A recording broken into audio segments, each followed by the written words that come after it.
আমার আল্লাহ পাকের কোরআনুল কারীমের প্রথম শব্দ আলহামদুলিল্লাহ। সমস্ত প্রশংসা ওই আল্লাহর, যিনি তামাম বিশ্ব জগতের, তামাম সৃষ্টি জগতের প্রতিপালক, মালিক। এই পৃথিবীতে আমার আল্লাহ মানুষকে সৃষ্টি করেছেন এবং জিন জাতিকে সৃষ্টি করেছেন। সৃষ্টি করে আমার আল্লাহ বললেন, ওয়ামা খালাকতুল জিন্না ওয়াল ইনসা ইল্লা লিয়াবুদুন। নিশ্চয়ই আমি জিন এবং ইনসান সৃষ্টি করতাম না, আমার করার দরকার ছিল না। ইল্লা লিয়াবুদুন, শুধুমাত্র সৃষ্টি করছি জিন ইনসানে আমি আল্লাহর ইবাদত করার জন্য। সুবহানাল্লাহ। ইবাদত কার করব বলেন না?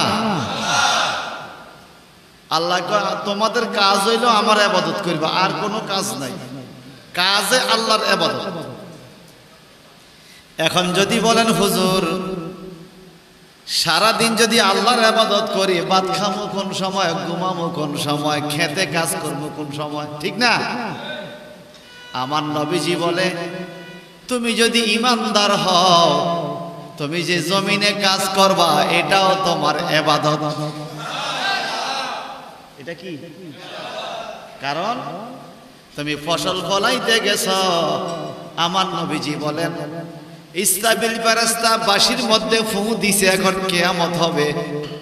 সুযোগ যদি পাও একটা গাছের চারা যদি তখনও লাগাও, তখনও তোমার সওয়াব হবে।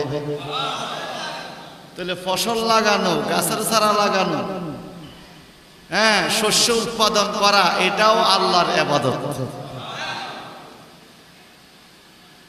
আপনি বাজারে যাবেন বাজার করার জন্য, আপনার পরিবার পরিজন খাবে, আমার নবীজি বলে এটাও আল্লাহর ইবাদত। কোন কি হুজুর বাজারে গেলে আল্লাহর ইবাদত? হ্যাঁ। তাহাবি শরীফের মধ্যে পাই একজন যুবক আমার নবীজির কাছে আইসা বলে, হুজুর আমি 3টা কাজ করছি, কোনটা সবচাইতে ভালো কাজ করছি একটু বলেন। বলে কি কাজ করছো? বলে আমি এতিমরে পাইয়া এতিমের হাতে কিছু টাকা দিছি, ভালো কাজ না? মিসকিনরে পাইয়া মিসকিনরে কিছু খাবার দিছি, হ্যাঁ ভালো কাজ। বলে 3 নাম্বার কাজ হলো আমি হালাল পথে রুজি কইরা, গামে ভিজা টাকা রুজি কইরা, বাজার কইরা পরিবারের জন্য বাড়িতে আসছি। আমার নবীজি বলেন, এতিমরে দিছো ভালো কাজ, মিসকিনরে দিছো ভালো কাজ, কিন্তু তুমি তোমার ছেলে মেয়ে নাতিপুতি বউ বাচ্চারে খাওয়ানোর জন্য যেই হালাল পথে রুজি কইরা বাজার কইরা বাড়িতে আনছো, এটা সবচাইতে বড় সওয়াবের কাজ হইছে। তাইলে পরিবারের জন্য বাজার করাও ইবাদত। কি কি? কিন্তু বাজার করার নামে বাজারে যাইয়া টেলিভিশনের দিকে তাকাই থাকুন, এটা কি ইবাদত নেই? আমার ভাইজান, আল্লাহ বলছে ইল্লা লিয়াবুদুন, আমি ইবাদত করার জন্যই মানুষ সৃষ্টি করছি। ইমানদার যদি পায়খানা করে যায়, হুজুর তো তখনও কি ইবাদত করবে? প্রস্রাবের ঘরে গেলে তখনই কি ইবাদত করবে? আমার নবী কয়, হ্যাঁ। তুমি পায়খানা করে যাওয়ার টাইমে দোয়া আছে, প্রস্রাবের ঘরে ঢোকার টাইমেও দোয়া আছে। ইমানদার যদি দোয়া পড়া পায়খানা প্রস্রাবের ঘরে যায়, সেখানেও নেকি লেখা হয়। আমি বুঝাইতেছি আপনাদেরকে যে একজন ইমানদারের দায়িত্ব 24 ঘন্টা ইবাদত করা। এখন মনে মনে বলবেন, তাইলে আমরা ঘুমাবো কোন সময়? আমার ঘুম কি? আমার আল্লাহ বলে, ওয়াজআলনা নাওমাকুম সুবাতা, আমি তোমাদের জন্য ঘুম সৃষ্টি করেছি তোমাদের আরামদায়ক হিসাবে। ক্লান্তি দূরীকারক হিসাবে শরীর ক্লান্ত লাগে, একটু ঘুমাইলে পরে ভালো লাগে। আল্লাহ পাক বলে তুমি তোমার শরীর ঠিক রাখার জন্য যে ঘুমাইবা এটাও আল্লাহর ইবাদত। নাওমুল আলেমে খায়রুম মিন ইবাদাতিজ জাহেল। আপনারা তো জানেন আলেমের ঘুম মূর্খ লোকের ইবাদতের চাইতেও দামি। তাহলে বুঝা গেল ঘুমটাও কি কার? বলেন না। একজনকে আপনি ভালো একটা বুদ্ধি দিবেন এটাও আল্লাহর ইবাদত। একজনকে খারাপ কাজ থেকে নিষেধ করবেন এটাও আল্লাহর ইবাদত। একটা ছেলেকে ভালো কিছু শিক্ষা দিবেন এটাও আল্লাহর ইবাদত। আমার আল্লাহ বলে ইমানদার যদি চেষ্টা করে রে 24 ঘন্টা ইবাদত করতে পারে। আমার নবী বলেন যদি তুমি ঘুমাইবার আগে আল্লাহর তাসবিহ পড়া পড়া ঘুমাও, কখন ঘুম আসছে তুমি জানো না, কিন্তু তাসবিহ পড়তে পড়তে ঘুমাইয়া গেছো। সকালবেলা তুমি বিসমিল্লাহ বলে যদি উঠো, সারা রাত ফেরেশতারা তোমার ইবাদতের সওয়াব লিখতে থাকবে। আর আমাদের দেশে এখন সিস্টেম হয়ে গেছে মোবাইল দেখতে দেখতে ঘুমায়। প্রায় মানুষে ঘুমাইতে গেলে মোবাইলটা কতক্ষণ টিপে, মোবাইলটা টিপা টিপা এরপরে ঘুমাইতে যায়। আছে না? মহিলারা মনে মোবাইলটা কম দেখে, এটা পুরুষের কথা বলতেছি। কি বলেন, মহিলারা মোবাইল কম দেখে? তাহলে বাজানরা বলেন, আল্লাহ পাক যে বললো পৃথিবীতে তুমি ইচ্ছা করলে 24 ঘন্টায় ইবাদত করতে পারো, সুযোগ আছে না? আমি যেই কোনো কাজ যদি আল্লাহর ইবাদতের নিয়তে করি সেটাই তো আমার সওয়াব। সুবহানাল্লাহ বলেন। এখন যে আমরা মাহফিলে আসছি, কোরআন শরীফের মাহফিলে বসে আছি, এটা সওয়াব আছে কিনা? ফিকহের কিতাবে পাওয়া যায়। কোরআন হাদিসের একটা মাসালা নিয়ে যখন আপনি গবেষণা করবেন, কোরআন তাফসীর মাহফিলে কিন্তু গবেষণা, এটা একটা গবেষণার মাহফিল। যখন আপনি কোনো মাসলা মাসাইল নিয়ে গবেষণা করবেন বৈশা বৈশা পাবলিকের সামনে, বা গবেষণার টাইমে আপনি বসে থাকবেন, 100 বছর একটানা নফল নামাজ পড়লে যত সওয়াব, এই কোরআন হাদিস লইয়া 1 ঘন্টা গবেষণা করলে তার চাইতে বেশি সওয়াব। তাহলে তাফসীর মাহফিলেও বোঝা যায় সওয়াব আছে। কথা বলেন, কি কন? আসেনি? এত সওয়াব থাইকাও আমার দেশের কিছু যুবক শুধু রাস্তায় ঘুরে, বাড়ির থেকে বলে আসছে তাফসীরে যাই, আসলে দোকানে বসে আছে। আছে কি না? বাড়ির থেকে বলে আসছে আমি মাহফিলে যাই, বাড়িওয়ালা তো বলতেছে আজকে খুব সওয়াব লই আইতেছে, মাহফিলের থেকে অনেক সওয়াব নিয়ে বাড়িতে আসবে। আসলে সে কোথায়? দোকান পাটে। এই জন্য অনুরোধ করছি বাজান, ফি সাবিলিল্লাহ, আল্লাহর রাস্তায় আমি আপনাদেরকে ভালোবাসি। আমার নবীজি বললেন যে ব্যক্তি কাউকে আল্লাহর রাস্তায় ভালোবাসবে সেই লোকটা কিয়ামতের ময়দানে ওই ভালোবাসার মানুষের সাথে জান্নাতি হবে। আবার কাউকে যদি আল্লাহর রাস্তায় ঘৃণা করে, মানুষকে ফি সাবিলিল্লাহ ঘৃণা করা যায়। হাদিস শরীফ একটা অধ্যায় আছে আলাদা, আল্লাহর মহব্বতে কাউকে ভালোবাসা, আল্লাহর মহব্বতে কাউকে ঘৃণা করা। যদি কোনো মানুষ আল্লাহর নাফরমানি কাজ করে, আল্লাহর রাস্তায় তাকে আপনি ঘৃণা করবেন। কোনো মানুষ যদি আল্লাহর জন্য ভালো কাজ করে, আল্লাহর রাস্তায় আপনি তাকে ভালোবাসবেন। তাহলে কাউকে ভালোবাসাটাও ইবাদত, কাউকে ঘৃণা করাটাও ইবাদত। সুবহানাল্লাহ বলেন। এই সূরাটা হলো সূরা আহজাব। আমার নবীজির মাদানী জীবনে এই সূরা নাজিল হয়েছে। এই জন্য সূরাকে বলা হয় সূরাতুম মাদানিয়া। সূরাতুম মাদানিয়া মানে মাদানী সূরা, যেই সূরাটা নবীজির মাদানী জীবনে নাজিল হয়েছে। এই সূরায় টোটাল 73টি আয়াত আছে, 9টি রুকু আছে এবং এই সূরায় টোটাল 1280টি পদ আছে, 5790টি বর্ণ আছে। সুবহানাল্লাহ। যদি আমরা এই সূরা 6 দিনে 73 আয়াত পর্যন্ত তাফসীর শুনতে পারি, যদি আমরা তাফসীর শুনি তো অনেক সওয়াব, যদি তেলাওয়াত করেও শেষ মাথা পর্যন্ত যাই তাহলে 7790কে আপনি কমপক্ষে 10 দিয়ে গুণ দিলে যত সওয়াব, আপনার আমলনামা ততগুলো মাকবুল সওয়াব দেওয়া হবে। কিছু আছে সাধারণ সওয়াব, কিছু আছে মাকবুল সওয়াব। মাকবুল সওয়াব মানে এটা কবুল হয়ে গেছে, আর সাধারণ সওয়াব মানে আপনি কাজ করছেন এটা আল্লাহ দিবে, এখনো দেয় নাই, কিন্তু কোরআন শরীফ তেলাওয়াত করলে আল্লাহর নবী কয় সাথে সাথে দিয়ে দেন। কারণ কোরআনকে বলা হয় কালামুল্লাহ, আল্লাহর কথা, আল্লাহর বাণী, আল্লাহর কালাম। যতক্ষণ পর্যন্ত কোরআন সাথে থাকবেন ততক্ষণ আল্লাহর সাথে কথা বলা অবস্থা থাকবেন। তো আল্লাহ পাকের সাথে কথা বলার মুহূর্তটা মনোযোগ লাগেনি, এই জন্য এই এখন কথা দিয়েছে। আল্লাহর সাথে কথা বলার সময়টা মনোযোগ লাগে কিনা? অন্যদিকে অন্য টাইমে অন্যদিকে মন যাইতে পারে, কিন্তু খোদার সাথে যখন কথা বলবো তখন অন্যদিকে মন দেওয়া যাবে। আসুন আমরা শুরু করি, সবাই পড়ুন। বিসমিল্লাহির রহমান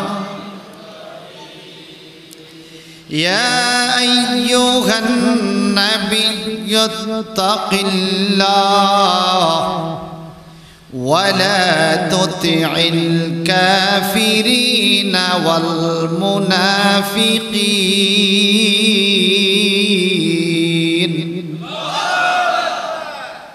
আমার আল্লাহ বলেন, ইয়া আইয়ুহান নবী, হে নবী, ইত্তাকিল্লাহ, আল্লাহকে ভয় করেন, আল্লাহকে ভয় করেন। এখন আপনারা বলেন, আমার নবীজি সিজদা দিতেন আল্লাহকে, কথা কয়, আল্লাহর জন্য নবী নামাজ পড়তেন কিনা, রোজা রাখতেন কিনা, হালাল হারাম বাইসা চলতেন কিনা? নবী কি জীবনে একটা গুনাহ করছে? না। গুনার চিন্তা করছে? না। এরপরও আল্লাহ কয় ইয়া আইয়ুহান নবী ইত্তাকিল্লাহ, হে নবী আপনি আল্লাহকে ভয় করেন। সুবহানাল্লাহ। কেন বলে এই কথা? নবীর অন্তরে তো ভয় আছে। যিনি আমাদেরকে আল্লাহর ভয়ের ওয়াজ করে তিনিই তো নবী। তো ওনার অন্তরে আল্লাহর ভয় আছে বললেই তো আমাদেরকে ওয়াজ করে, কোরআন দিয়া বুঝায়, নবী আমরেন আমাদের কথা বলে, ঠিক না? এরপরও আল্লাহ কয় আপনি আল্লাহকে ভয় করেন। সুবহানাল্লাহ বলেন। কেন বলে কথা? আল্লাহ পাক নবীরে দিয়া পাবলিকেরে বুঝায়, নবীজি আপনাকেও বলছি ভয় করেন, ইমানদারদেরকেও বলি, ইয়া আইয়ুহাল্লাযীনা আমানুত্তাকুল্লাহ, হে ইমানদারগণ তোমরাও আল্লাহকে ভয় করো, হাক্কা তুকাতিহি, ভয় করার মতো করো। দুর্বল হবে না, মজবুত ভয় অন্তরে থাকতে হবে। কেমন মজবুত? হাদিস শরীফে পাওয়া যায় একজন ইমানদারের সাথে দৈনিক 8 জন ফেরেশতা থাকে। কয়জন? অন কেবল হুজুরে মনে ওয়াজ উল্টাই দিতে আছে, সারা জীবন শুনলাম 2 জন, অন কয় 8 জন। 2 জন হইল কিরামান কাতিবিন, লেখে আমাদের আমলনামা। 2 গাড়ে 2 জন। কিন্তু ফিকর কিতাবে পাওয়া যায় সকালবেলা 4 জন ফেরেশতা আসে, 2 জন, একজন সামনে, একজন পিছনে, একজন ডাইনে, একজন বামে। এই 4 জন ফেরেশতা 12 ঘন্টা আপনার সাথে থাকে, সকাল থেকে মাগরিব পর্যন্ত। যখন মাগরিবের আজান হয় আপনি যখন নামাজে যান তখন এই 7 জন বিদায় নেয়, নতুন 7 জন আসে। 8 জনের সাথে আবার দেখা হয়।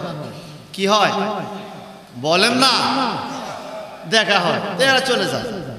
যেই 7 জন নতুন করে আসে ওরা আইসা দেখছে মানুষগুলো নামাজে, ঠিক না? আবার যেই 7 জন আল্লাহর দরবারে গেছে, আল্লাহ বলে কি অবস্থা দেখে আসছো? ওই 7 জন বলে আল্লাহ দেখে আসছি এরা নামাজে। আল্লাহ খুশি ননি? বলেন না? আল্লাহ তো দেখে নামাজ, এরপরে ফেরেশতাদের সাক্ষী, আমার ফেরেশতা দেখে আইছে এরা নামাজ। আবার পরের দিন সকালবেলা 7 জন আসে, ওই সন্ধ্যার 7 জন বিদায় নেয়।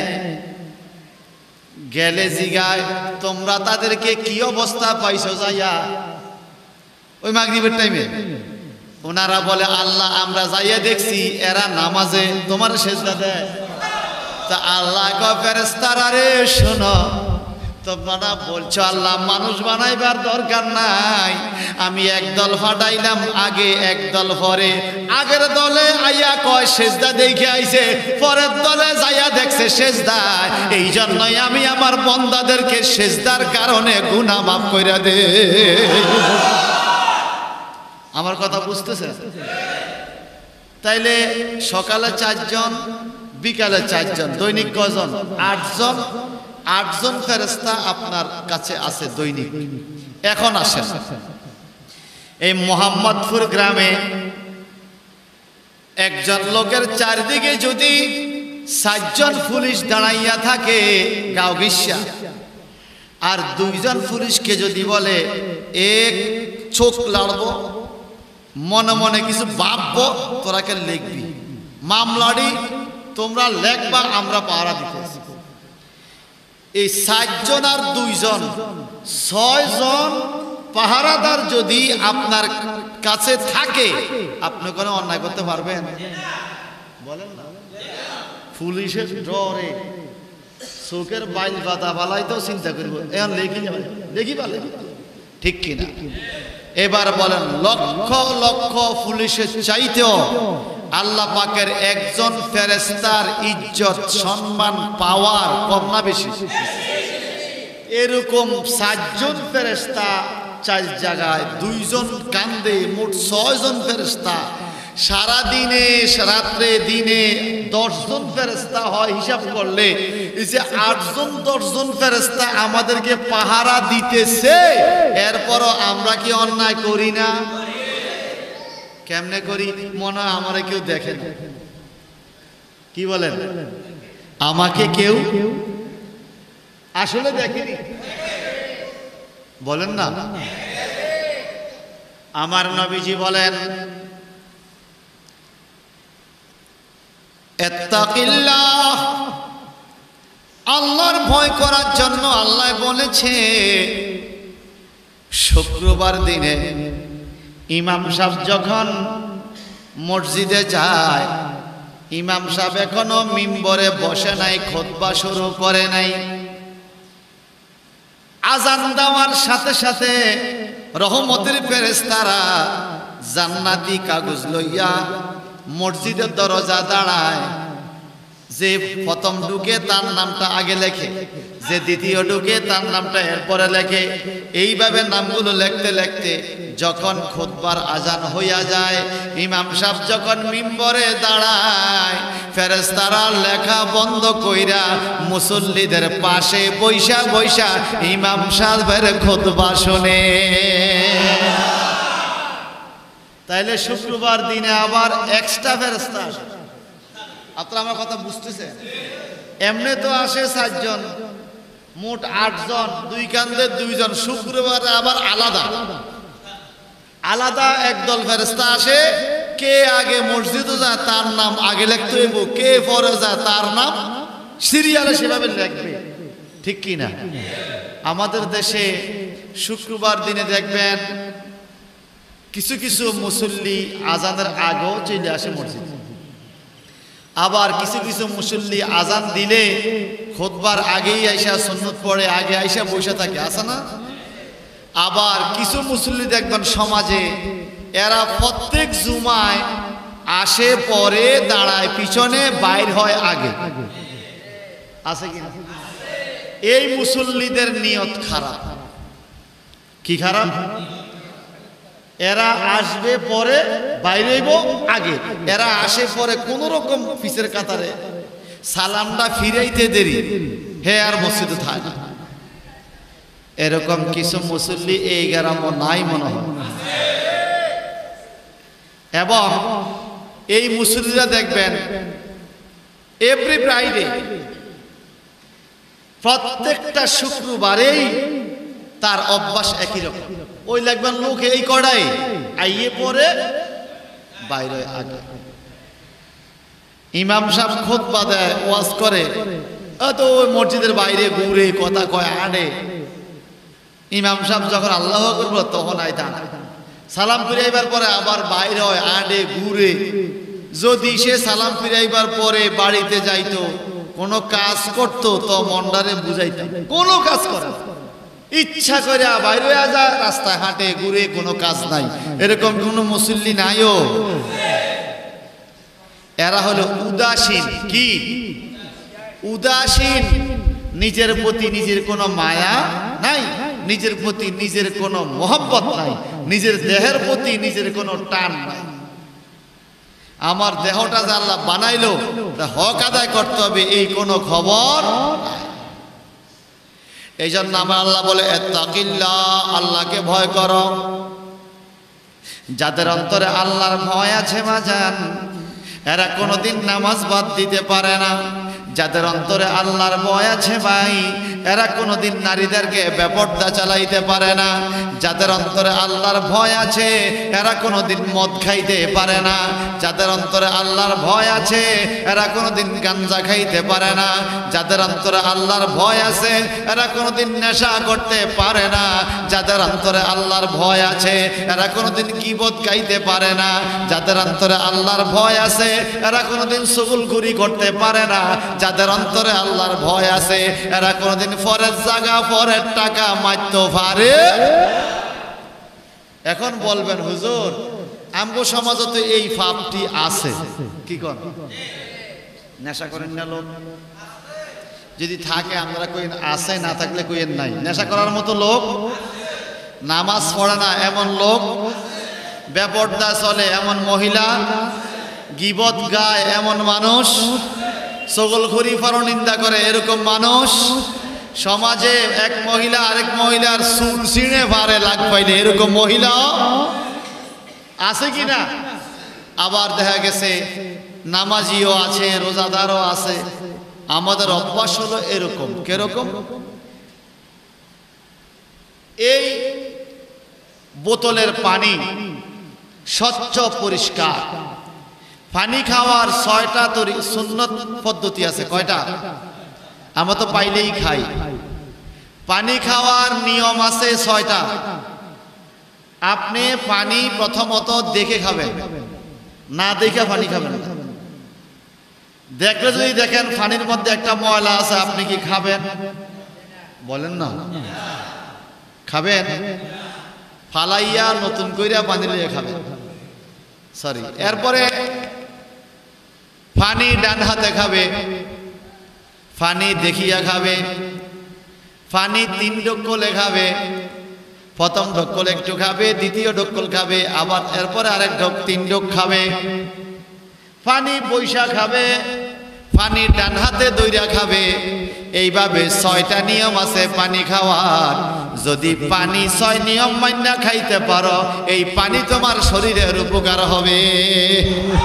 তাহলে এই যে 6টা নিয়মের মধ্যে অন্যতম নিয়ম হলো পানি দেখা খাওয়া। না দেখা চোখ বুঝা পানি খাবেন না। পানি দেখা খাইলে যদি পানির মধ্যে ময়লা পাওয়া যায়, যেরকম আপনি খাবেন না। আমার আল্লাহ নামাজটা যখন আপনার কবুল করতে যাবে, দেখা কবুল করবে। আল্লাহ না দেখা কারো নামাজ কবুল করে না।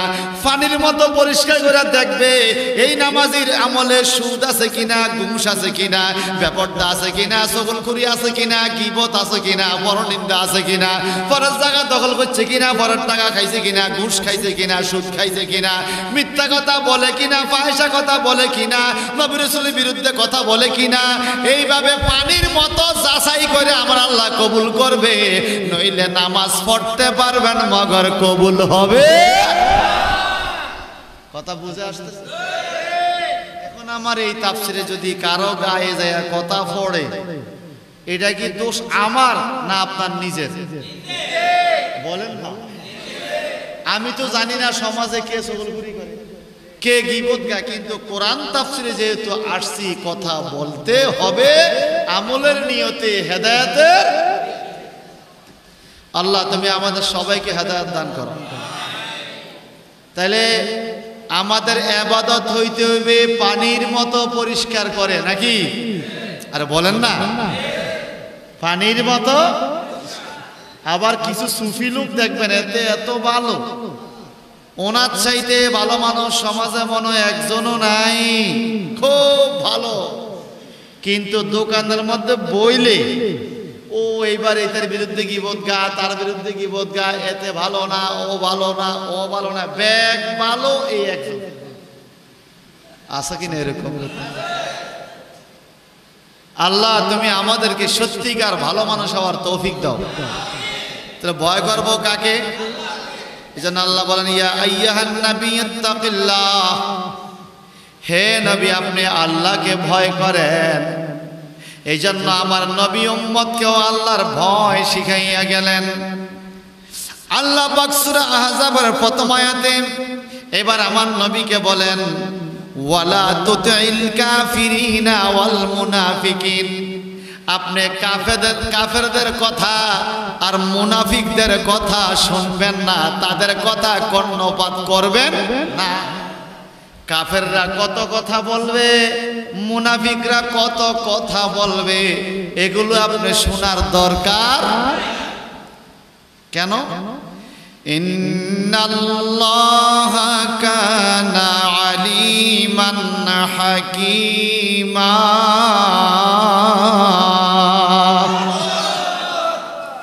নিশ্চয়ই আল্লাহ সব কিছু জানে এবং সবচেয়ে বড় হাকিম, উত্তম বিচারক কে? আপনাকে যে যা বলে আপনি শুনে থাকেন, আপনি কাফেরদের কথা মুনাফিকদের কথা কর্ণপাত করবেন। এখন আসেন সূরা আহজাবের প্রথম আয়াতে আমার আল্লাহ প্রথম বলল আল্লাহকে ভয় করেন, এরপরে বলে কাফেরদের কথা মুনাফিকদের কথা আপনি কর্ণপাত করবেন না। কারণটা কি এখন দেখতে হবে, আল্লাহ এই আয়াত কেন নাজিল করলো, ঠিক কিনা? এটাকে বলে শানে নজুল। কোরআন শরীফের প্রত্যেকটা আয়াত, কোরআন শরীফের প্রতিটা সূরা নাজিলের পিছনে কোনো না কোনো কারণ আছে, কোনো না কোনো প্রেক্ষাপট আছে। যেমন ঢাকাতে লক্ষ লক্ষ শিক্ষকরা 6 লক্ষ শিক্ষকের দাবি নিয়ে শহীদ মিনারে আন্দোলন করতেছে, এটার কোনো কারণ, কথা কয় না, কারণ আছে তো? কারণ কি? আমার মাদ্রাসার এক শিক্ষক চোখের পানি ছেড়ে দিয়ে বলল, হুজুর মানুষ তো আমাদেরকে সমাজে স্যার বলে, রিক্সার ড্রাইভার বলে স্যার আমরা গরিব মানুষ 10 টাকা ভাড়া বাড়াইয়া দেন, বলে না? রিক্সা ড্রাইভার তো স্যারকে ধনী মনে করে, স্যার তো স্যার। তো রিক্সা ড্রাইভারকে আমি বললাম, ভাই তুমি আজকে কত কামাইছো? মিশু কয় স্যার খরচপাতি যাই 1200 টাকা থাকবো। কত? কয় আমার চোখে পানি চলে আসছে। আমি পাই সারা মাসে 12,500 টাকা। রিক্সার ড্রাইভার এই ভদ্রলোক কামাইছে একদিনে 1200 টাকা, হিসাবে তার বছরে মাস শেষে হয় কত? 30,000, 32-36,000 টাকা হয়ে যায়। আর এই শিক্ষক কামাইতেছে কত? 12,500। তো আমি চিন্তা করলাম, এই লোক রিক্সার ড্রাইভার 30,000 টাকা কামায়, আমি শিক্ষক 12,500 টাকা কামাই, আমি লেখাপড়া করি, আমার ইজ্জতটা রইল কোথায়? তো এখন আপনি কি বলতে চান? বলে আমাকে ওই ড্রাইভারে ঈদের পরের দিন দেখা হয়েছে, কোরবানি ঈদের পরের দিন বলতেছে স্যার আমরা তো গরিব মানুষ, যদি একটু কোরবানির গোশত দিতেন তাইলে উপকার হইতো, বাচ্চাদেরকে নিয়ে খাইতে পারতাম। এই কথা বলতেছে আর স্যার আমার সাথে কাঁদতেছে। আপনি কাঁদেন কেন? বলে স্যার 12,500 টাকা বেতনে নিজের মা বাচ্চার খানা খরচ, বাচ্চাদের স্কুলের খরচ, আমার পরিবারের খরচ, ওষুধ খরচ কি হয়? আমি তো কোরবানি দেই না, এটা তো রিক্সা ড্রাইভার জানে না। আমি তো কোরবানি দিতে পারি না 12,500 টাকা বেতনে, অথচ আমাকে স্যার বলে ধনী মনে করে। আমি লজ্জায় রিক্সা ড্রাইভারের সাথে আর কথা বলতে পারি নাই। এই জন্য শিক্ষকরা ঢাকাতে শহীদ মিনারে গেছে যে জাতির বিবেক, জাতির মেরুদণ্ড যারা শিক্ষক, তাদের যদি ইনকাম এরকম হয়। পরশুদিন বলাকাল বাজারে গেলাম, ধনিয়া পাতা কিনতে গেছি, 100 গ্রাম 40 টাকা, মানে 400 টাকা কেজি ধনিয়া পাতা, 200 টাকা কেজি কাঁচা মরিচ, 85 টাকা কেজি পেঁয়াজ। যে উদ্যোগতি জিনিসপত্রের 70 টাকার নিচে নরমাল কোনো চাউলও নাই কেজি। একজন শিক্ষক কিভাবে চলে? যার ঘরে 6 জন 7 জন খাবারের লোক আছে, কিভাবে চলে?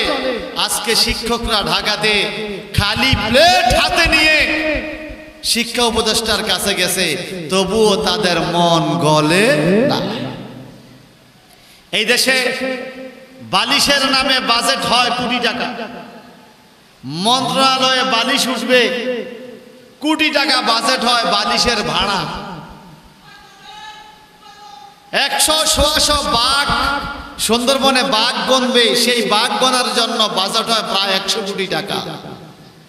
বাচ্চাদেরকে সাঁতার শিখাবে, সেজন্য বাজেট হয় কোটি কোটি টাকা। কিন্তু যারা লেখাপড়া করে বাচ্চাদেরকে মানুষ করে, এই শিক্ষকরা কোরবানি দিতে পারে না, মার চিকিৎসা করাইতে পারে না, সরকারের বিবেক খোলে না। আমি মনে করি তাদের অন্তরে আল্লাহর ভয় একটুও নাই। থাকলে এইভাবে তারা শিক্ষকদেরকে অবহেলা করতে পারে না। যে কথা বলতেছিলাম, ঢাকাতে শিক্ষকরা যাওয়ার পিছনে যেরকম একটা কারণ আছে। আমার আল্লাহ যে বললেন, নবীজি আপনি কাফের মুনাফিকদের কথা শুনবেন না, ওইটারও একটা কারণ নাকি নাই? এটাকে আরবিতে বলে শানে নুজুল। কারণটা কি শোনেন। আবু সুফিয়ান ইবনে হারব, ইকরামা ইবনে আবু জাহেল, আবুল আওয়ার সালামি, এই লোকগুলো উহুদের যুদ্ধের পরে মদিনা মনোয়ারায় একজন মুনাফিক ছিল। মুনাফিকের নেতা, তার নাম ছিল আব্দুল্লাহ ইবনে ওবাই ইবনে সলুল। আব্দুল্লাহ ইবনে ওবাই ইবনে সলুলের বাড়িতে গেছে এই 3 জন। এরা হইল কাফের, ও হইল মুনাফিক। তা আল্লাহ এখানে কাফের কথাও বলে, মুনাফিকের কথাও বলে। যাইয়া যুক্তি করছে, বলে আমরা চলো মুহাম্মদের কাছে যাই, বদরে যুদ্ধ করলাম, উহুদে যুদ্ধ করলাম, কাটাকাটি মারামারি, আমরা একটা সন্ধি করি, চুক্তি করি। বলে চলো। মদিনা তাইয়্যিবা এরা আমার নবীর দরবারে গেল, যাইয়া আমার নবীকে প্রস্তাব দেয়, মুহাম্মদ আপনি আপনার আল্লাহর ইবাদত করেন, আমরা মূর্তি পূজা করি। যুদ্ধ তো বহুত হইছে, চলেন একটা চুক্তি করি, সন্ধি করি, শান্তি চুক্তি। বলে কি ধরনের চুক্তি? বলে আমরা যুদ্ধ করব না, আপনার আল্লাহ, আপনি আপনার আল্লাহর ইবাদত করেন, আমরা আমাদের মূর্তি পূজা করি।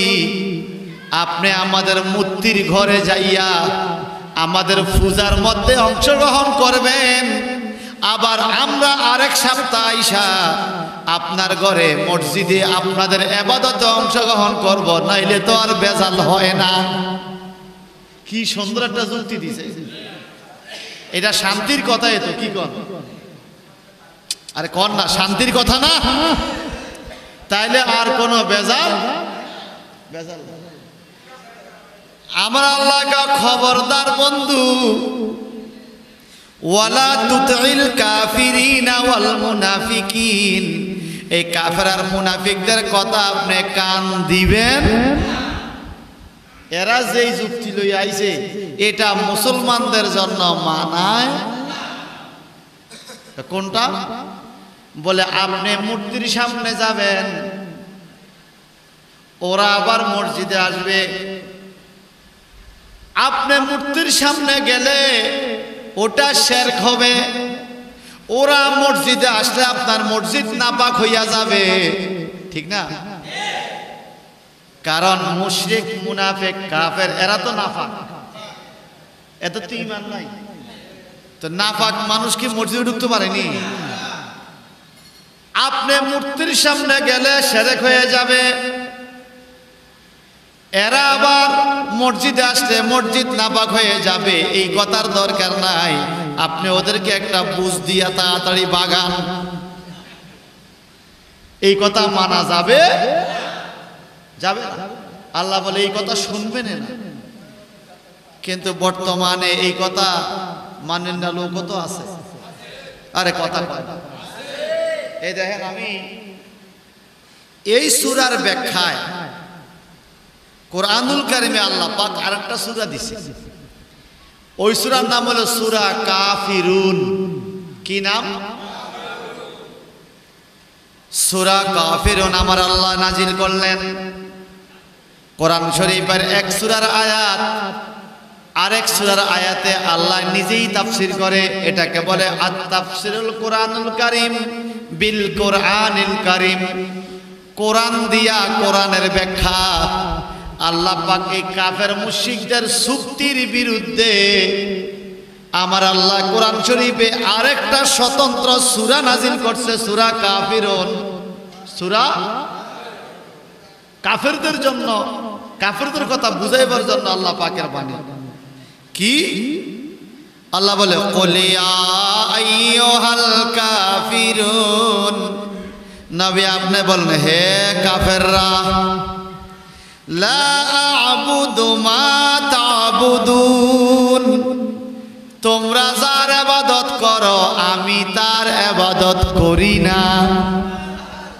আর সুবহানাল্লাহ বলেন, তোমরা যার ইবাদত করো আমি তার ইবাদত। এখন কাফেররা তাহলে হুজুর শোনেন বলে কি? বলে এতক্ষণ বলছি এক সপ্তাহ, একটু ব্যতিক্রম বলে। ব্যতিক্রম কেমন? বলে কুরাইশের আরেকটা দল আইসা বলে, মুহাম্মদ এক সপ্তাহ যদি না মানেন এক বছর মানেন। কয় কি? বলে এই বছর আমরা আপনার আল্লাহর ইবাদত করব, আগামী বছর আপনি আমগো মূর্তি পূজা করবেন। আরে নাউজুবিল্লাহ বলবেন না। এই বছর আপনি মূর্তি পূজা করবেন, আগামী বছর আমরা আপনার আল্লাহর ইবাদত করব, এইভাবে মানেন। আমার আল্লাহ কয় না জিবরাইল তুমি যাইয়া কও লা আ'বুদু মা তা'বুদুন, তোমরা যার ইবাদত করো আমি তার ইবাদত করি। ওয়ালা আনতুম আবিদুনা মা আ'বুদ, সুবহানাল্লাহ। ওয়ালা আনতুম আবিদুনা মা'বুদ, না তোমরা ইবাদত করো আমি যার ইবাদত করি। প্রথম কয় তোমরা যার ইবাদত করো আমি তার ইবাদত করি না। আবার আমি যে আল্লাহর ইবাদত করি তোমরাও সেই আল্লাহর ইবাদত করো। তো করো না যেহেতু আবার এই বছর করিবা এই বছর করিবা, এটা কোন চুক্তি? এই চুক্তি করা যাবে? ওয়ালা আনতুম আবিদুম মা আবাদতুম। আল্লাহু আকবার। আল্লাহ বলেন না আমি ইবাদত করব তোমরা যার ইবাদত করছো। প্রথম বলছে আমি তার ইবাদত করি না, তোমরা যারটা করো। এরপরে বলে তোমরা আমি যার ইবাদত করি তোমরা তার ইবাদত করো না। এবার ওয়ালা আনা আবিদুন, আমি এমন বান্দা না, এমন আবেদ না। আবেদ মানে ইবাদতকারী। ওয়ালা আনা আবিদুন, আমি এমন ইবাদতকারী না। মা আবাদতুম, তোমরা যা করছো, যার ইবাদত করছো। ওয়ালা আনতুম আবিদুনা মা আবুদ, না তোমরা ইবাদত করবে যার ইবাদত আমি করি। তোমরা কোনোদিন করো নাই আমি আল্লাহর ইবাদত, আমি করি নাই তোমাদের মূর্তির ইবাদত। তোমরা করো না আমি আল্লাহর ইবাদত, আমি করি না তোমাদের মূর্তির ইবাদত। তোমরা কোনোদিন করবে না আমি আল্লাহর ইবাদত, আমিও করব না তোমাদের মূর্তির ইবাদত। মানে অতীত, বর্তমান, ভবিষ্যৎ বুঝিয়ে দিছে আল্লাহ যে কিয়ামত পর্যন্ত কোন মানুষ মূর্তির সামনে যাইয়া চুক্তি করতে পারবা, যদি যাও তাইলে আর তুমি মুমিন। কথা আমার না কোরআনের। তাইলে এখন আমরা কি করতাম? আল্লাহকে হুজুর বইলা দেন লাকুম দীনুকুম ওয়ালিয়াদিন। লাকুম দীনুকুম ওয়ালিয়াদিন মানে হলো তোমাদের দিন তোমাদের, আমার দিন আমার। তোমাদের ধর্ম তোমাদের, আমার ধর্ম আমার। ঝগড়া যেহেতু মীমাংসা করতে চাও যাও, তোমাদের মূর্তি তোমরা পূজা করো, আমার আল্লাহর ইবাদত আমি করি। আমরা তোমার মূর্তি পূজা করার দরকার নাই, তুমিও আমার আল্লাহর ইবাদত করার দরকার নাই। যদি ঈমান আনো তাইলে ইবাদত করতে পারবা। তোমার ধর্ম তোমার, আমার ধর্ম আমার। এটা কথা কার? এখন যদি কেউ বলে ধর্ম যার যার, উৎসব সবার, জায়েজ হইব? ধর্ম যার যার, উৎসব মানে কি? মানে আমার ধর্ম আমার, আপনার ধর্ম আপনার, উৎসবটা সবার। কি বুঝলেন? মানে আমার ধর্মে আমি গরু কোরবানি করব, এটাই হিন্দু খুশি হইতে হবে, এটা হলো উৎসব।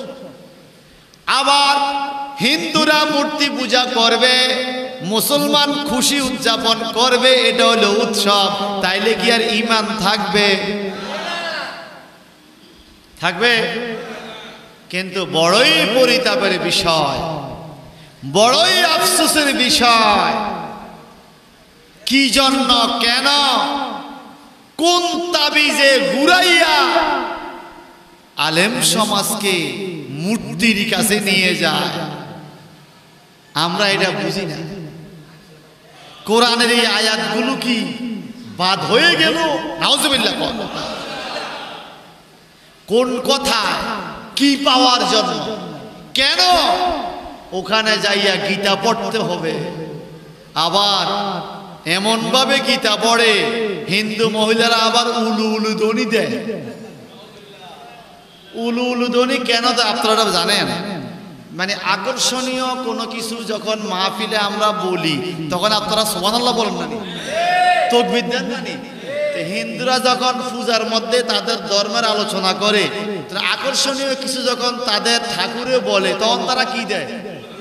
উলুধ্বনি দেয়। মানে এটা একটা আকর্ষণীয় কথা, এটা আনন্দের কথা। তাম্বু হুজুর, কিছু কিছু হুজুর গো কি কফাল, কফালটা কি? হিন্দুদের ওখানে যখন গীতা পড়ছে তখন হিন্দু হেরে উলু উলু ধ্বনি দিছে, হ্যাঁ তো খুশি। আপনারা নাউজুবিল্লাহ বলতেন না? এই জায়গায় যদি নাউজুবিল্লাহ না বলেন আপনার ঈমান দুর্বল হয়ে যাবে। সবাই কর নাউজুবিল্লাহ। তাহলে আমার আল্লাহ বললেন, নবী খবরদার, আপনি বলে দেন লাকুম দীনুকুম ওয়ালিয়াদিন, যার যার ধর্ম তার। তোমার ধর্ম তোমার, আমার ধর্ম আমার। আমি আমার ধর্মের বৈশিষ্ট্য তোমারে বুঝাবো, আনার চেষ্টা করব, কিন্তু তোমার ধর্মকে আমি অপমান করার কোনো দরকার। এই জন্য আল্লাহ পাক সূরা আহজাবের প্রথম দিকে বলে, ইয়া আইয়ুহান নাবিয়্যুত্তাকিল্লাহ, হে নবী আপনি আল্লাহকে ভয় করেন, আর ওয়ালা তুতিল কাফিরিনা ওয়াল মুনাফিকিন, কাফের এবং মুনাফিকদের কথা আপনি কান দিবেন না। একদিন এখানে, একদিন ওখানে, এক সপ্তাহ এখানে, এক সপ্তাহ ওখানে, এক বছর এই জায়গায়, আর এক বছর এই জায়গায়, এই কথা বলা যাবে। আমরা গত 2-3 বছর আগে কুমিল্লাতে কোরআন শরীফ অবমাননার দায়ে মন্দিরে কোরআন শরীফ পাওয়া গেছে, এরকম একটা ঘটনা ঘটছিল না? এই জন্য শুনছি কোরআন অবমাননা করছে বলে হিন্দুদের মন্দির ভাঙছে কিছু হুজুররা যাইয়া। কথা কয় না, আমগো কোরআন কেন মন্দিরে ঢুকলো, কোরআন কেন অপমান করলো? ঠিক না?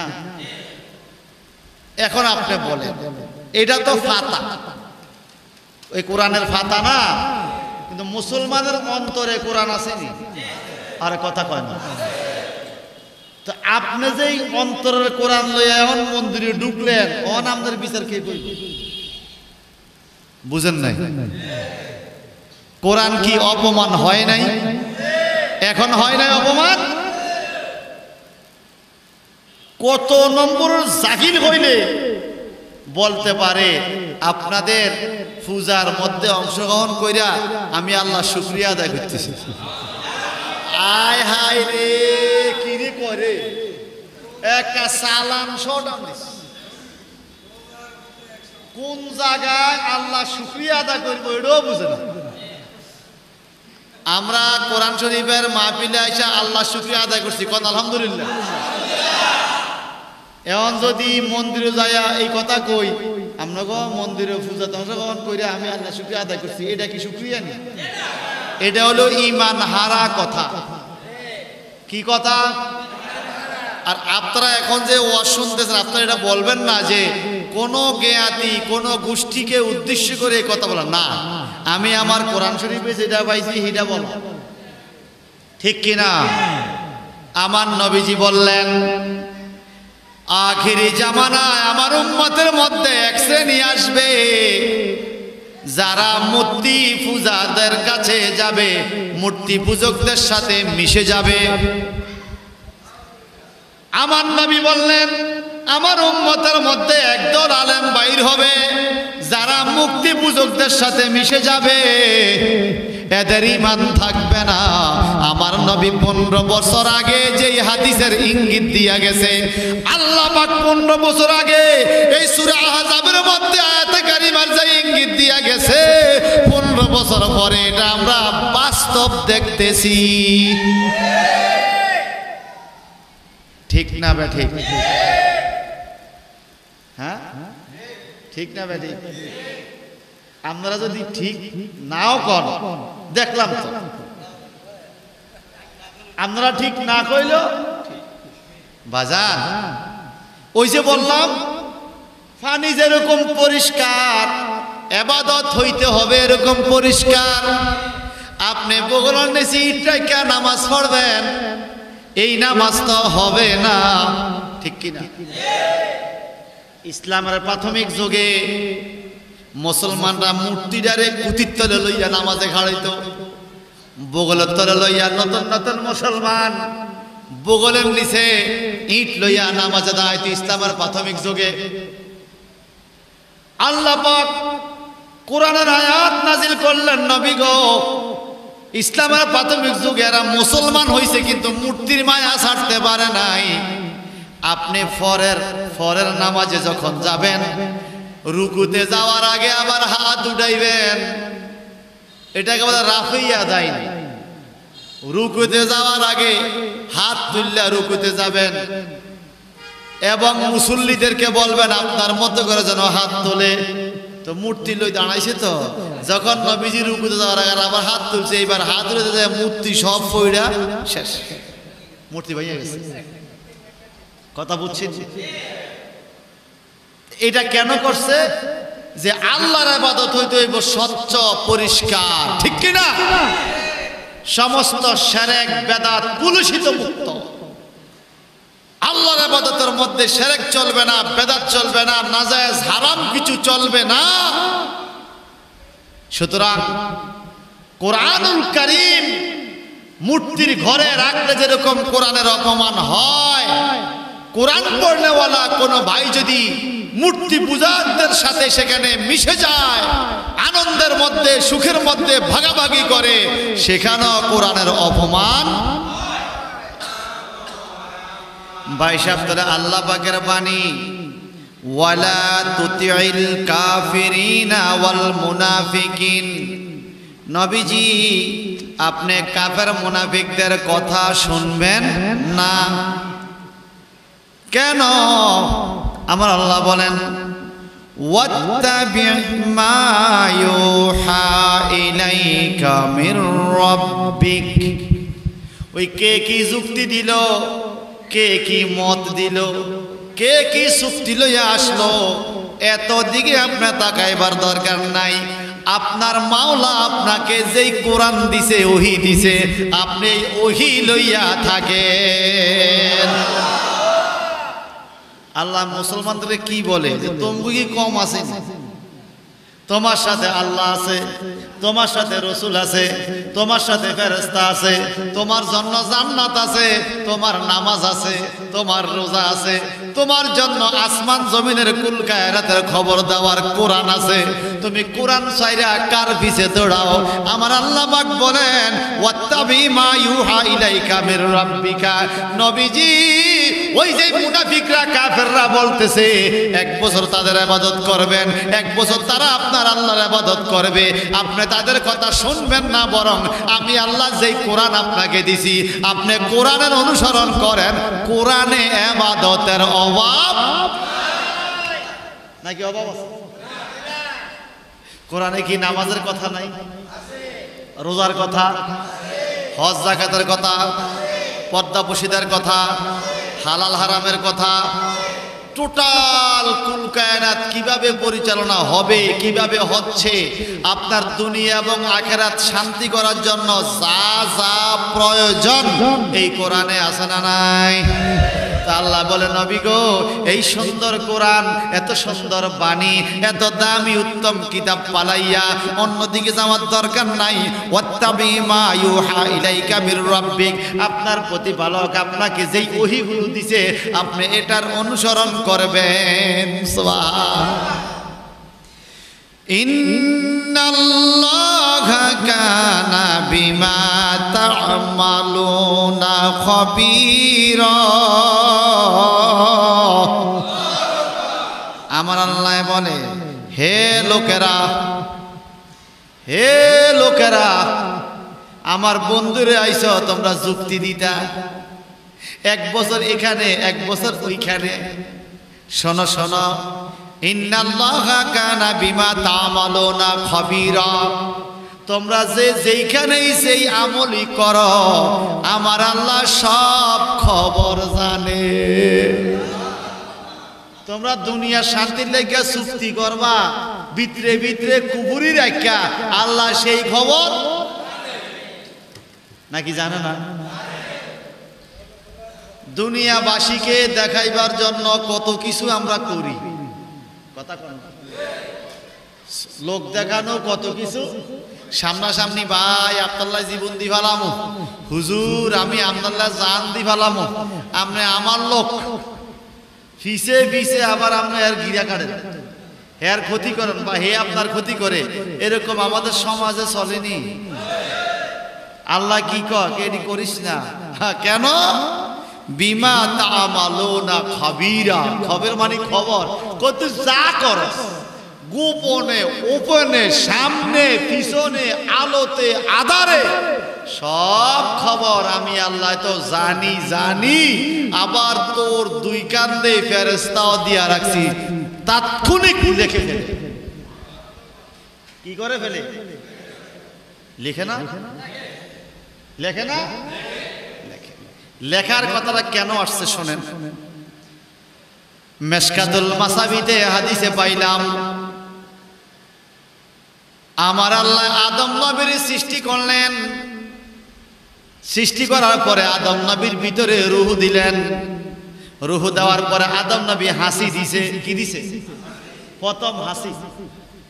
হাসি দেওয়ার পরে আদম নবী বললেন আলহামদুলিল্লাহ, আমার আল্লাহ কুদরতি জবান দিয়া বলল ইয়ারহামুকাল্লাহ।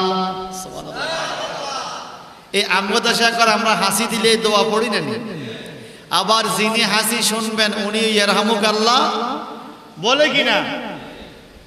প্রথম এটা আদম নবী যখন নিঃশ্বাস দিছে ভিতরে, প্রথম রুহু পাইয়া হাসি দিয়া আলহামদুলিল্লাহ বললেন।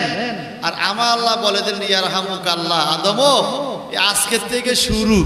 বলে কি, তুমি এবং তোমার পরবর্তী যত প্রজন্ম আসবে ওরা হাসি দিলে যেন আলহামদুলিল্লাহ বলে, যে শুনবে সে যেন ইয়ারহামুকাল্লাহ বলে। সুবহানাল্লাহ বলেন। কারণ আলহামদুলিল্লাহ আল্লাহর প্রশংসা, ইয়ারহামুকাল্লাহ মানে আল্লাহ তোমাকে রহম করুক। কি করুক? এটাও দোয়া। এটা কি? এখন আদম নবী এই দোয়া করার পরে আমার আল্লাহ আদম নবীরে প্রস্তাব দেয়, শোনো আমার ডান হাত বাম হাত, আল্লাহর ডান হাত বাম হাত। সুবহানাল্লাহ। আল্লাহ হলো নিরাকার, আল্লাহর কোনো আকার নাই। আল্লাহকে হাতওয়ালা পাওয়ালা বলা যায় না। কিন্তু আমার আল্লাহ কয় আমার দুই হাত দিলাম, দুই হাত দিলাম। আদমও তুমি কি ডাইন হাতের জিনিস নিবে না বাম হাতের নিবা? সুবহানাল্লাহ। আমরা আগে ছোটকালে বাচ্চাগুলো খেলতাম, এক হাতে চকলেট এক হাতে পাথরের টুকরা, তুই কোনটা নিবি? যদি চকলেট নিতে ওইটা তোরে দিবি, পাথর নিলে এটা তুই পাবি না। পাথর কি খাওয়া যায়? আমার আল্লাহ আদম নবীর সাথে প্রথম আল্লাহর কুদরতি মুষ্টি। সুবহানাল্লাহ। আল্লাহ পাকের কুদরতি হাত, যেটা সৃষ্টি জগতের কারোর সাথে তুলনা করা যাবে। আমার আল্লাহ কয় ডান হাতেরটা নিবা না বাম হাতেরটা নিবা? আদম নবী চিন্তা কইরা কয় আল্লাহ আপনার ডাইনও বরকত বামও বরকত নাকি? আমগো না ডাইন বরকত বাম একটু বরকত কম, কিন্তু আল্লাহ ডাইনও বরকত বামেও বরকত। আল্লাহ তারপরেও আমি আপনার ডান হাতেরটা চাই। আমার আল্লাহ এইভাবে হাতের মুষ্টি খুলল, খুইলা আদম রে কো আদম নাও। আদম নবী তাকাইয়া দেখে রে কিয়ামত পর্যন্ত যত মানুষ পৃথিবীতে আসবে সবার চেহারা আদম নবীর হাতের তালুতে চলে গেছে। সবার চেহারা। এই সেখানে আমরাও ছিলাম, এখন আমার মনে নাই কি নাই, মনে সবার চেহারা। আদম নবী কয় আল্লাহ এরা কারা? আল্লাহ বলে এরা তোমার বংশধর। এইবার আদম নবী তাকে দেখে প্রত্যেকের হায়াত লেখা আছে, হায়াত নবীদের হায়াত লেখা আছে, আদম নবীর নিজের হায়াত লেখা আছে, নামে নামে হায়াত, কবে দুনিয়াতে আসবে কবে যাবে সব লেখা আছে। আদম নবী তাকাইয়া দেখে উজ্জ্বল চেহারাওয়ালা নুরানি চেহারাওয়ালা একটা রূহ মুবারক দেখা যায়, ওখানে হায়াত লেখা আছে 40 বছর। আমার আল্লাহরে আদম নবী বলে ও আল্লাহ এত সুন্দর চেহারাওয়ালা নূর এটা কে? বলে এটা তোমারই সন্তান হযরত দাউদ আলাইহিস সালাম। ও আল্লাহ এত সুন্দর চেহারা নূরের টুকরা, আল্লাহ হায়াত এত কম কেন 40 বছর? আমার বড় মায়া লাগে। আল্লাহ বলে মায়া যদি লাগে তোমার সন্তান তুমি তোমার থেকে হায়াত দিতে পারো, আমার কাছে আর বাজেট রাখি নাই, আমি বাজেট তোমাদেরকে সব দিয়ে দিছি। যে যতদিন হায়াত পাওয়ার তারে আমি হায়াত লেখা দিছি। তোমার 1000 বছর লেখা আছে, তোমার সন্তানদের বিভিন্ন সবার লেখা আছে, এই দাউদেরও 40 বছর লেখা আছে, তুমি পাইলে দাও। আল্লাহ রে কয় আল্লাহ তাহলে আমি আমার দাউদ সন্তান রে আমার হায়াত থেকে 50 বছর 60 বছর দিয়ে দিলাম হায়াত। এখন আদম নবী যখন দুনিয়াতে আসছে, আদম নবী যখন দুনিয়াতে আসছে তখন এই যে 40-50 বছর হায়াত আদম নবী দিয়া দিছে রূহের জগতে, এই কথা মনে নাই। এই কথা যখন মাইনাস কইরা হায়াত শেষ হয়েছে, আজরাইল সাল্লাম আসলো, বলে আদম আলাইহিস সালাম আপনার আজকে ইন্তেকাল দিবস, এই তো আসছি। আদম নবী তাকাই দেখে হায়াত 1000 বছর। কত? এখনো 1000 বছর তো হয় নাই, তুমি আইলা কেন? আমার তো এখনো হায়াত আছে। আচ্ছা আমাদের হায়াত কত আমরা কি জানি? হযরতে আজর আলাইহিস সালাম যদি আসে আমরা কি বলতে পারবো এত আগে কেন আইছে? পারবো? নবীদেরকে আল্লাহ এই শক্তি দিয়েছে, সুবহানাল্লাহ। এই জন্য নবীরা কখনো আমাদের মতো সাধারণ হইতে পারে, নবীরা অসাধারণ। তখন আজর আলাইহিস সালামের সাথে আদম আলাইহিস সালাম তর্ক শুরু করছে, আমার আরো হায়াত আছে, তুমি এত আগে আইলা কেন? তখন আজর আলাইহিস সালাম বললে আপনি মনে করেন রূহের জগতে আপনার হায়াতের একটা অংশ আপনার সন্তান দাউদ আলাইহিস সালামকে দিয়ে দিয়েছেন। এরপর আদম নবী কয় না এটা আমার মনে পড়ে, কেন আমাকে রূহের জগতের কিছু মনে আসেনি? আদম আলাইহিস সালাম বলে না মনে পড়ে না। এইবার আমার আল্লাহ কয় আদম রে, আজকের থেকে আমি ঘোষণা দিয়া দিলাম তোমার সন্তানরা যেই কোনো চুক্তি করার টাইমে যেন লিখে রাখে, সুবহানাল্লাহ, টাকা পয়সা দিবে লিখে রাখবে, জমি জমা লেনদেন করবে লিখে রাখবে, বিবাহ শাদী করাইবে লিখে রাখবে। কারণ আদম সন্তানের একটা অভ্যাস হলো বুইলা যায়, যেমন তুমি আদম বুইলা গেছ, তখন থেকে লেখার পদ্ধতি শুরু হইয়া গেছে। এখন আমার আল্লাহ বলেন ইন্নাল্লাহা কানা বিমা তা'মালুনা খাবীরা, তোমরা যেই কাজগুলো করো আল্লাহর খবর আছে, জানা আছে। এরপর আল্লাহ কারাবিন কাতিবিন ফেরেশতা দিয়া লেখায় কেন? আল্লাহর তো লেখার দরকার নাই, আল্লাহ পাকের তো সবকিছুই মনে থাকবে। আমরা কে কি কাজ করছি কে কি করি না আল্লাহ জানবে। কিয়ামতে আল্লাহ সব বলে দিবে এই করছো এই করছো।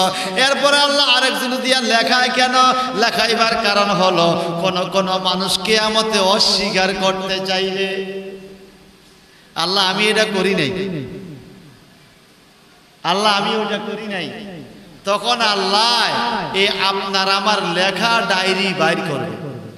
অমুক তারিখে এতটা টাইমে এই সময় তুমি এই কাজ করছো। এরপরও বলবে আল্লাহ আমি করি নাই। এবার আল্লাহ বলবে ওই যে আরো 7 জন ফেরেশতা, আপনারা কথা মনে রাখছেন না? ওনাদেরকে ডাকবে, এরা তো লেখা রাখছে তোমার কাছে কি আছে? ওই ফেরেশতারা কইবা আল্লাহ আমার কাছে অডিও ভিডিও ক্যামেরা আছে। সুবহানাল্লাহ কইতেন না?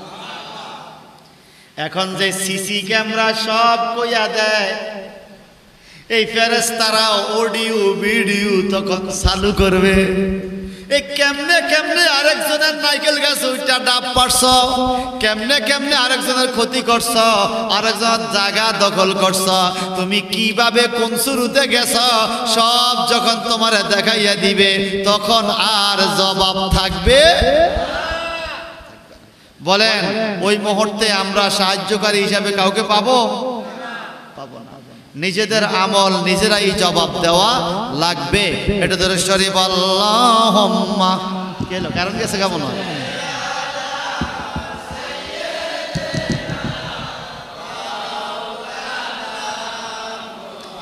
ওয়ালা আলে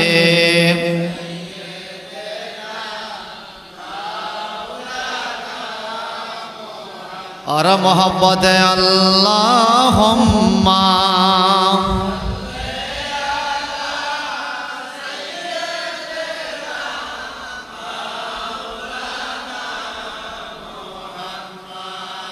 ও আলা আলি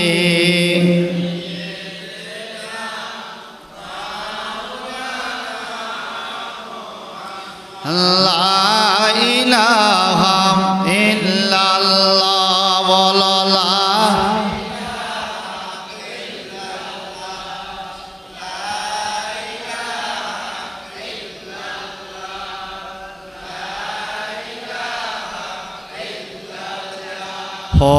লা ইলাহা ইল্লাল্লাহ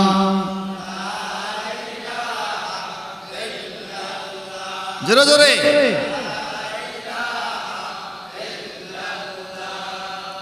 লা ইলাহা ইল্লাল্লাহ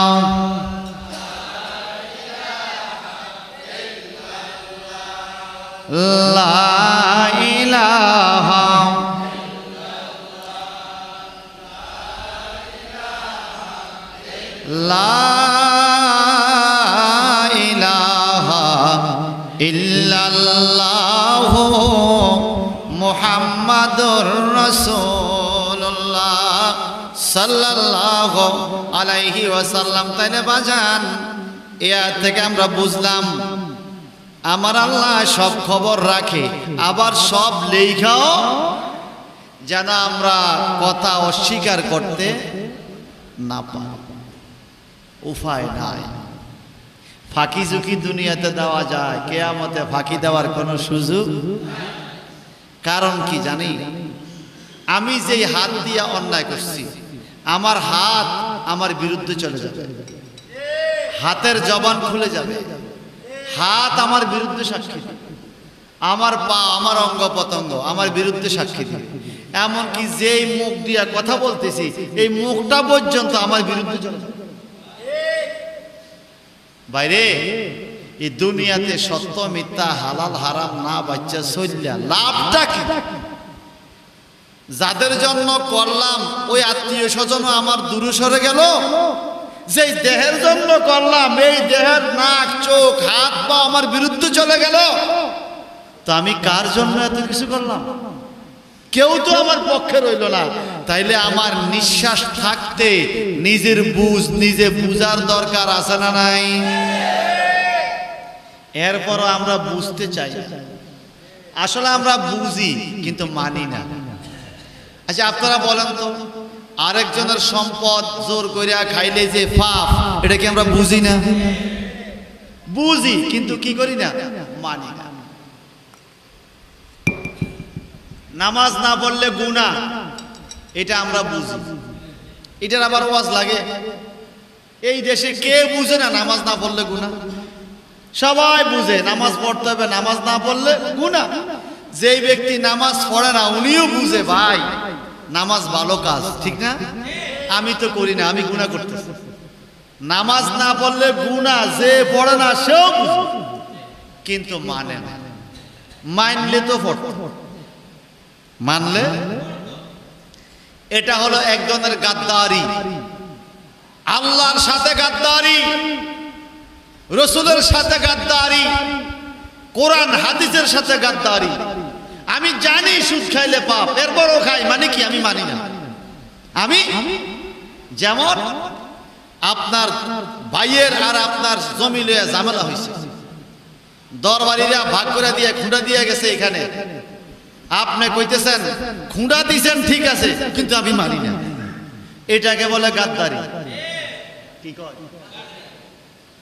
আপনার খুঁড়া ঠিক আছে, দরবারি কা মানুষ না কা মাপ ঠিক আছে নি, মাপ ঠিক আছে কিন্তু আমি মানি। তা আল্লাহ কয় আমি যে কোরআন দিলাম ঠিক আছে নি, আপনি কোন হ্যাঁ সুদ খাওয়া তো হারাম, এটা ঠিক আছে, তা আপনি খান কা, আমি মানি না, মানি আপনি গাদ্দারি করতেছেন। তো যারা আল্লাহর সাথে গাদ্দারি করে এরা কি মানুষ? কিন্তু এদের আইডি কার্ডে তো মানুষ লেয়া আছে, আইডি কার্ডে তো গরু লেয়া নাই। আইডি কার্ডে লেখা আছে অমুক অমুক অমুক, বাপের নামও লেখা আছে মানুষ, নিজের নামও মানুষ। আমার আল্লাহ বলে এরা মানুষ নয়, বাল্যহম আদাল, বরং তারা মানুষের চাইতো আরো নিকৃষ্ট। যাদেরকে আমি চোখ দিয়েছি, বিবেক দিয়েছি, হাত দিয়েছি, পাও দিয়েছি, তুমি জমি চিনো, জায়গা চিনো, ছেলে চিনো, মেয়ে চিনো, নিজের সম্পত্তি বুঝো, নিজের টাকা চিনো, কিন্তু এই দেহটা যে জাহান্নামের আগুনে জ্বলবে, তুমি এই দেহকে বাঁচাইবার জন্য অন্যায় করতেছ, তুমি আসলে তোমাকে চিনতে পারো? সব চিনলা, নিজেকে চিনলা না। নিজেকে চিনো নাই। বলেন আমার পাপের কারণে কি আমার বউরে ফিরাইব কিয়ামতে? আরে কথা কয় না। আমার পাপের কারণে আমার স্ত্রীকে শাস্তি দিবে না, আমার পাপের কারণে তো আমার ছেলেকে শাস্তি দিবে না, আমার পাপের কারণে আমার মেয়েকে শাস্তি দিবে না, আমার পাপের কারণে আমার নাতি পুতিকে শাস্তি দিবে না। অথচ আমি যে পাপ করছি ছেলেরে খাওয়ানোর লাইগা, নাতিরে খাওয়ানোর লাইগা, বিবিরে খাওয়ানোর লাইগা, হালাল হারাম বাঁচলাম না, পাপ আমি করছি সবারে খাওয়ানোর লাইগা, সবাই খাইয়া সাইরা যাবে, কিয়ামতে আমার পাপের শাস্তি আমি একাই ভোগ করতে হবে। কথা বলেন ঠিক কিনা? এমনকি আমার হাত আমার বিরুদ্ধে, আমার মুখ আমার বিরুদ্ধে, আমার কান আমার বিরুদ্ধে, আমার পা আমার দেহ আমার বিরুদ্ধে চলে যাবে। জোরে জোরে বলুন নাউজুবিল্লাহ। কিছুটা কি বুঝে আসতেছে? আপনারা এটা বুঝেন তো? ওয়াজেগুলো জানেন? ওই যে বলছি জানি কিন্তু মানি না, এটার নাম গাদ্দারি। এটার নাম কি? পৃথিবীর মানুষের সাথে গাদ্দারি করলে আপনি বাঁচতে পারবেন, সারতে পারবেন। আল্লাহর সাথে গাদ্দারি, আপনি নিজেকে কি মনে করছেন? একটু তাকাইয়া দেখেন না ভাই, আপনার মতো বডিওয়ালা বহুত মানুষ মাটির নিচে চলে গেছে। আপনি তো এখনো চলছেন।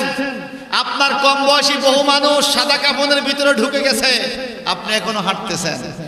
আমাদের পরে দুনিয়াতে আইসা বহু মানুষ কবরে চলে গেছে, 20 বছর হয়ে গেছে, এরকম দেখি নাই? আমার ছোট বহু মানুষ মারা গেছে আরো 10 বছর আগে, এরকম দেখি নাই? কিন্তু আমি এখনো সচেতন হইতেছি না, এখনো আমার হুঁশ নাই। আমার আব্বা স্বাধীনতা যুদ্ধের একটা ঘটনা আমাকে শোনাইলেন। দেখবেন মুক্তিযুদ্ধ যারা দেখছে ওদের মুখে মুক্তিযুদ্ধের বাস্তব কথাগুলো শুনতে আসলে ভালো লাগে, আকর্ষণীয় মনে হয়। কথা কোন ঠিক না? তো আমার আব্বা বলল, আমরা তাকায় রইলাম, একটা গর্ত করছে পাঞ্জাবিরা। তো গর্ত কইরা এটা সাড়ে দিয়ে বাঙালি দাঁড় করাইছে। তো দুই দিকে দাঁড়ওয়ালা ডেগার, এটাকে গ্যানেট না কি বলে? গ্যানেট আপনারা, আমি তো জানি না। এটা দুই দিকে দাঁড়, হ্যাঁ আচ্ছা যাক, দুই দিকে দাঁড়।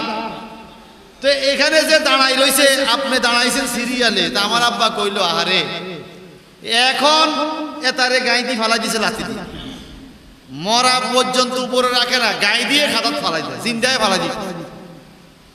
এরে গাই দিয়ে একটা মুসলা দিতে বলে দাঁড়িয়ে পড়ি সব কাটি দিতে ফালাই দিছে। এতার পরে মানে এতারে দিব, এতার তো কেরম লাগে? আপনারে গাই দিছে, আমারে দিব, আমার থেকে কেমন লাগে? খারাপের কোনো সীমা আছে? আমার চোখের দেখায় আপনারা গাই দিয়ে ফেলা দিছে, আমারে দিব, আমার তখন কেরম লাগে? কিয়ামতের ময়দানে, কিয়ামতের ময়দানে আপনি যাদের জন্য করলেন এরা তো আপনার থেকে দূরে সরে গেল। আপনি যে নিজের বডির জন্য করলেন, এই হাত পা চোখ যখন আপনার বিরুদ্ধে চলে যাবে তখন আপনার থেকে কেমন লাগবে? আল্লাহ কেউ তো আমার পক্ষে নাই, কেউ নাই।